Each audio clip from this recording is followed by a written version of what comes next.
CM Revanth రెడ్డిని విమర్శించే నైతికత కేటీఆర్ హరీష్ రావులకు లేదని ప్రజా సంఘాల జేఏసీ చైర్మన్ గజ్జల కాంతం అన్నారు.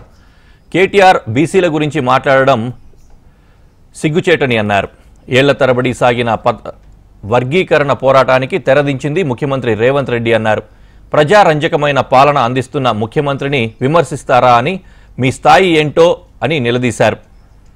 అనవసరపు ఆరోపణలతో ప్రజలను రెచ్చగొడితే తగిన విధంగా బుద్ధి చెప్తామని హెచ్చరించారు. ఆయన ఇప్పటికైనా మీరు ఉన్న వాస్తవాలు ఒప్పుకొని మీరు ప్రభుత్వానికి సరెండర్ కావాలి, ఈడికి సరెండర్ కావాలని.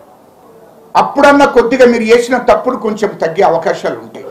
ఏదో పెద్ద నీతివంతులాగా నిజాయితీ పరుల్లాగా మా ముఖ్యమంత్రిని మాట్లాడే అర్హత మీకెక్కడిది? నాకు అర్థం కాలే. మా ముఖ్యమంత్రి గారిని మాట్లాడే అర్హత మీకెక్కడిది? మా రేవంత్ రెడ్డి గారిని మాట్లాడే అర్హత మీకెక్కడిది అని అంటున్నా. నీతి నిజాయితీగా పరిపాలన చేస్తున్నాడు.